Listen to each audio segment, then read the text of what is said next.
I'm doing the YouTube thing, so let's stay committed to it, good or bad. Yesterday, I think that I broke both myself and potentially my vehicle. Basically positive that I broke a rib yesterday. Really dumb way of doing it too. I can show you here really quick. We had already unloaded everything. Everything was inside. Everything was good. But one thing that was not done was this getting loaded back into the trailer, and instead of putting the back gate down, which is very, very easy to do, or asking for help from the person who was there to help, but he had kind of disappeared. I could have put this back gate down, could have made the distance I needed to lift this half of what I did, and it would have been quite easy to get one side up there, push the other side up, roll it in. Instead, for some reason, I didn't want to move this thing around the curve, go down there, do all that. So I decided to just lift it over the side. And when I did that, I got the one front wheel on, the other front wheel wasn't on. I was having a hard time getting it on. So I bent over and basically bent fully over so I could reach the bottom wheels, or the bottom of the thing, which was near vertical. And then when I lifted from that position, I felt a pop right here. And I was like, did I just break a rib? But it hurt a lot. So later I texted a coworker of mine who has broken multiple ribs in the past and asked if it hurts surprisingly little when you break a rib. And he said, yes, sometimes you don't even notice when it happened, and you only notice later in a certain position or when you go to sleep or something. I was like, oh shoot, well, I noticed when it happened, so I guess I probably did just break a rib. Also yesterday, I noticed that the temperature gauge on the Sequoia was getting a little bit higher than usual as I finished out the trip. And I'll go over potentially what may have happened there. But afterwards, I stopped at basically the first pilot that I came across after leaving, and it never went into the red, it never overheated, it didn't even get like really close to it, but I noticed it was definitely higher than usual, and it was fluctuating a little bit, which it never does. It typically stays right in the middle. I pulled into pilot and checked the coolant. I looked for any obvious coolant leaks. I didn't see any. I checked the coolant and it was at the low level. So I was like, oh well, it's just low on coolant. But then I was like, why is it low in coolant? Why don't I see any leaks? Is there a head gasket issue? That's kind of the obvious question there. And what I think possibly could have happened is that yesterday, as I was driving, and I was keeping it about to 60 because this trailer is prone to sway, and it was worse yesterday because I had the sink in the back, really heavy sink in the back. Once that was out, now it feels fine. I tried to balance it out with the way I loaded things. I thought I had so much weight up here that it wouldn't be an issue, but it was still a little bit prone to sway yesterday. It's because of the position of the axles in the trailer, and it has these big heavy ramps and all this metal back here. I was keeping my speed to about 60. I came up on a hill and the vehicle downshifted once, and that's fine. Only went up to less than 3 RPMs. And then it downshifted again, and that threw it up over 4 RPMs very suddenly. This thing has like 313,000 miles on it right now. And I was like, I don't want that. So I hit the brakes, brought it back down. And then of course, when I hit the gas, the computer's going wonky because it doesn't know what I want. And so it throws it back over 4,000 again.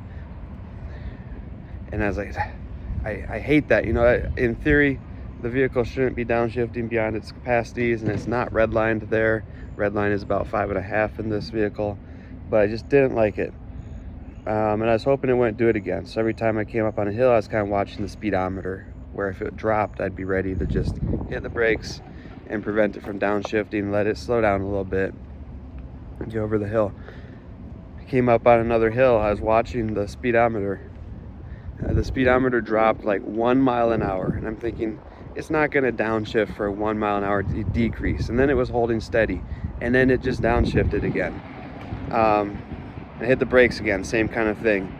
Hit the brakes, the engine drops immediately to an idle because you just hit the brakes, so the engine's not working at all. And then I tried to hit the gas just to resume speed without downshifting, and it threw it up over 4,000 again, just double downshifted. Maybe I never should have hit the brakes. I should have just let it do that. Happened one more time, and that time I was just, okay, I'm just gonna let it do its thing. With a vehicle this age and this many miles on the engine, I am wondering if that, either the downshifting, the back and forth, or the sustained over 4,000, all those things I wouldn't have preferred and probably wouldn't have chosen, but my option was to turn off the cruise control, which also isn't ideal on a long drive. It's like I need to be able to let it run cruise control. So, I very much want to be able to let it run the cruise control. As I'm saying this, I'm noticing how sore my right ankle is. It's from driving. So both of these things combined, wanted to share kind of how they both happened, but both of these things combined throw a major question mark where there were already many question marks about what I'm doing. And for now, ideally I'll get these items to Florida and even continue on with some plans from there. But all in all, really what I can do right now is go over to the AutoZone, which is a mile away. Now, it was 48 minutes of driving from where I was last night to the nearest AutoZone on the route. Watching that temperature gauge the whole time, seeing it go about 3/4 of the way up at the most, where I know it's normally at halfway. But kind of what my option is to add some coolant, hope that it matches the previous coolant that was put in, which was definitely pink or red coolant, but I don't know if it was the genuine Toyota product or just a generic Asian vehicle coolant. And I just have to guess.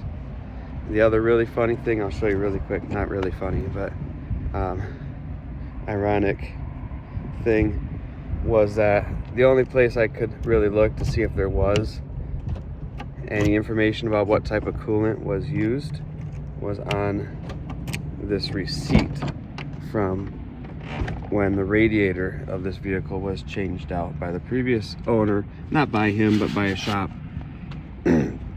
because the radiator went out during the trip.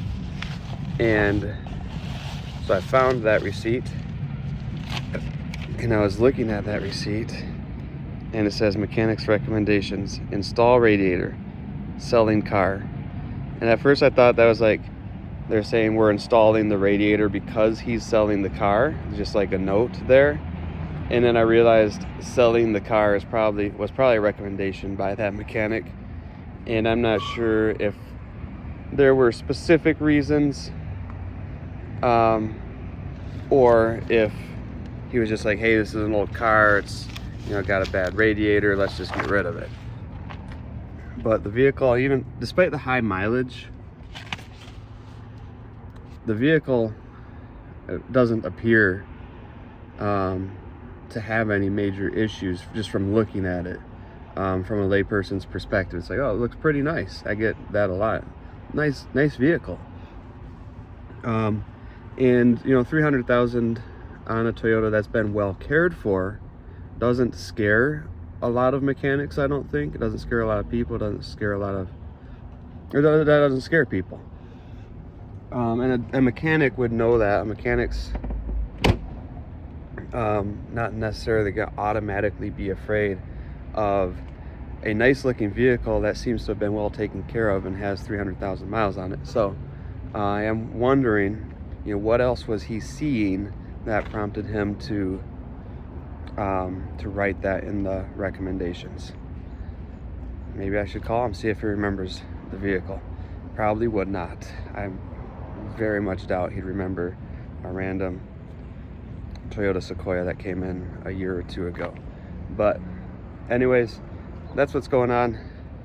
I thought I'd take, these calamities and at least use them to make a pretty easy YouTube video.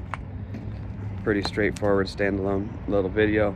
Thank you for watching. As always, I appreciate you, and I will catch you later.